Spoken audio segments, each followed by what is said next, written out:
Every time I go to the mall, to the beach, wherever, I mean, I get the friggin' stare downs all the time. Hey, look at that kid, he's got one leg, you know, and it's just, I just wanted to do something, but, you know, I was on crutches. I had one leg at the time, you know, what am I gonna do?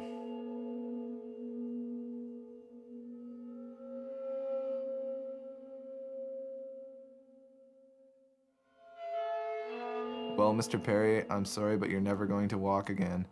This is not going to be fun. I'm like, if this is the way I'm going to live the rest of my life, like, that's when you start debating whether it's worth it or not. First of all, you know, if you're not an attractive guy, girls don't want to get with you anyways.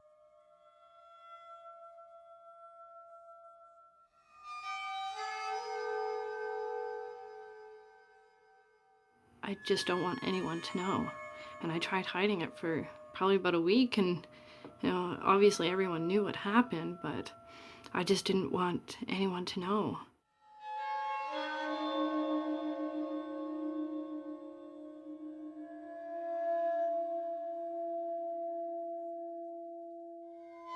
I can still hear the scream that the scream I had when how I screamed.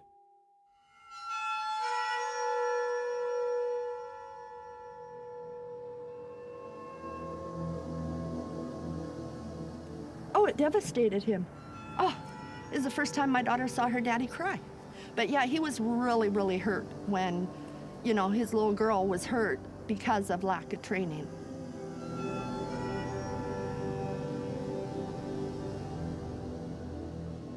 They get away with murder, that's it, down now. My son's just lucky he escaped with his life, because that type of accident that he was in, they don't live to talk about. You know, we've been looking after them all their lives, and then they go out to a job, and we think that employers, because they're adults and they're businessmen or they're professionals, they'll look after them.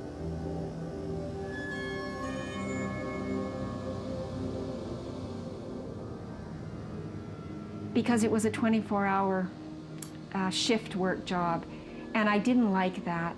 Because he was so willing, he was getting more and more tired. I may be the youngest here, and they don't usually hire 16-year-olds. There's danger. When you're tired, you misjudge. But I can handle it. I'm tough. Hurry, hurry, hurry. They were really pushing, let's get our production quota. So I didn't like that.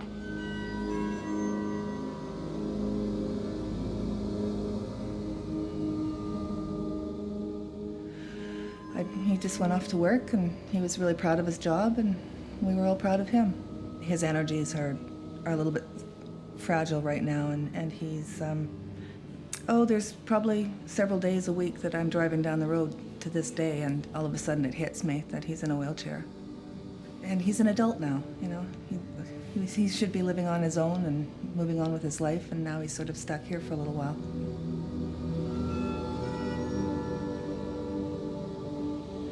And I knew right then that I'd broken my back. And it was like my whole rest of my life flashed before my eyes. You know, there was a couple of times when you're just like, why didn't it just kill me? You know? And I lost 3 fingers. I don't know any other girls who've lost their fingers at all.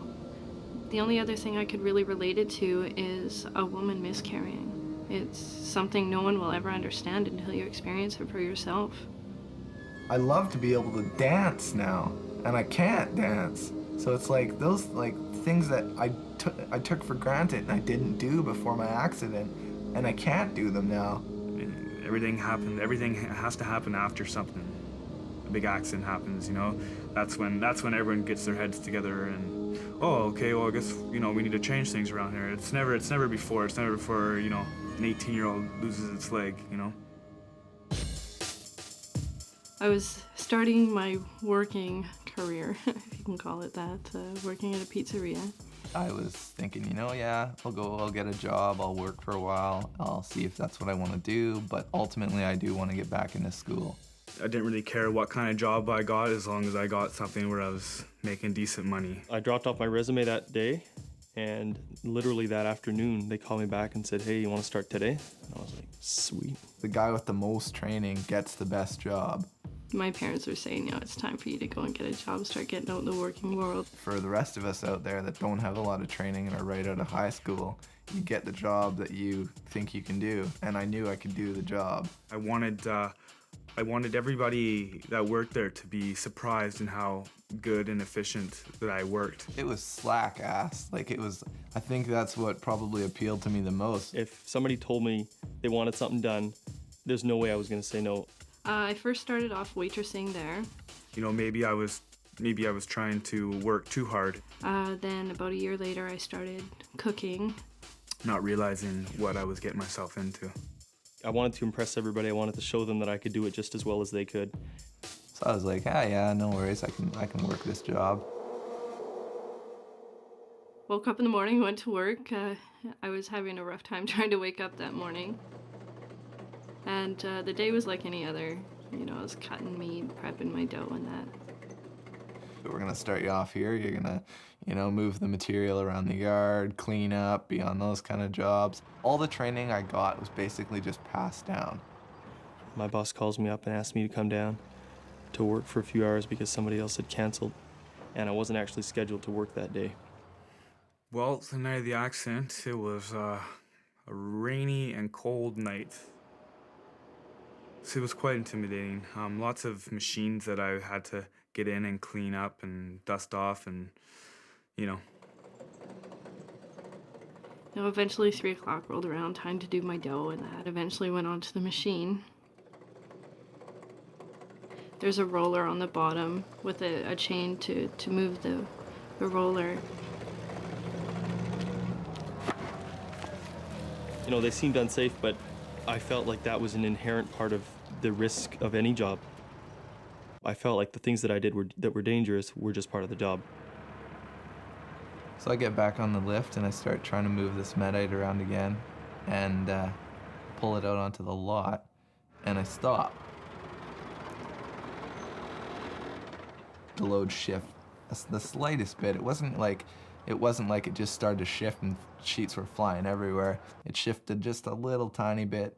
Finished cleaning up and I was ready to get off the machine, but this machine was about 6 feet or higher in the air, and I had to jump off. There wasn't a safe way of me getting in and out of the machine. And I looked down the laneway and I realized that I'm in an area of high traffic, so I'm like, okay, well, I should move the forklift. I was putting dough into the top of the machine, and what you do is you just put it through again about halfway and it'll come out the bottom.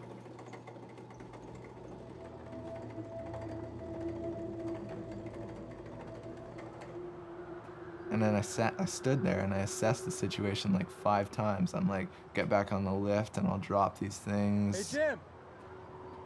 Yeah? You give me a hand? I had seen so many guys do this, and apparently this is, forbidden. You don't ever go near this, is putting the forklift in gear when you're not in it. I didn't see anything wrong with it, and I'd done it a few times myself. So what I do is I stand beside the forklift, and the gear shift lever is on the steering column, and I just tap the gear shift lever back into reverse. And I was ready to jump off, and I had turned myself around. In the midst of that, I guess I slipped and I got my leg caught in the chain. I just got a pair of brand new coveralls. I was gonna, go to work and had a nice new clean uniform, and I'm getting sucked into this machine. Very scared getting sucked in. I knew, this whole time I was trying to pull myself out of this, but just Jesus, help! Help! there's no way. What's going on? I'm looking at it and I'm going, all right, I don't know if these are gonna come down or not. So I'm like, all right, when I move out of the way, I'll tell you to drop the load. And he's like, all right. And it starts, I started moving backwards, and it starts moving backwards. And the only thing I didn't notice was if I'd looked at the wheels, I would have seen that they were turned. At first I ran around to the other side because I was kind of confused. I was like, okay, how do I get back in this thing when it's moving? So it starts moving backwards, and I panicked. I realized that the roller had dough stuck onto it, so I went to go and clean it. And I didn't quite feel it. It felt just like a tickle on my hand. It was the weirdest feeling I've ever felt.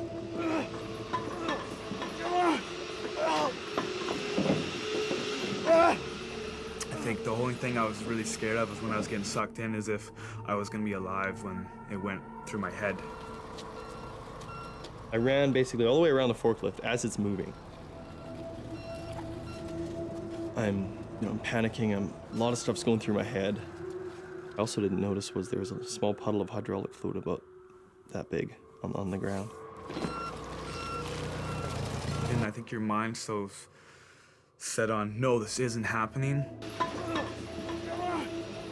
It's just too close to the roll feeder, and my leg got caught in two pieces of metal that were about that close together, you know. I got sucked into about my thigh.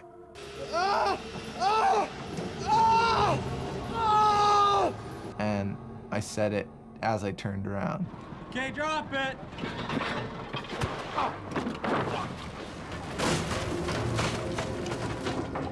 And then finally, the sheet snapped my back, and I could feel it just go into my back to the point where I couldn't feel my legs.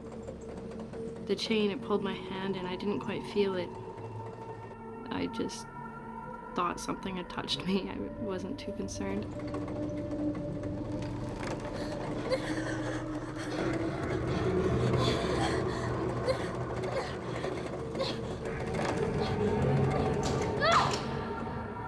I'm in the path of the forklift. I just had enough time to roll onto my back before...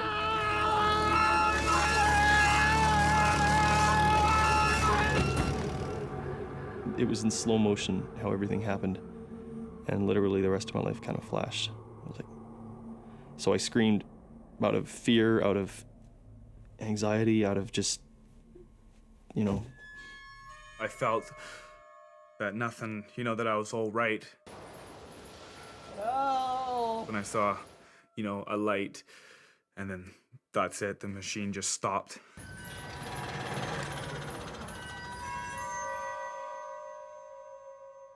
I think maybe it was an angel from heaven, just... When I looked at my hand, I could see that there was parts of my hand missing. I could see the bone in my fingers, and I could see all the muscle around, all the fat.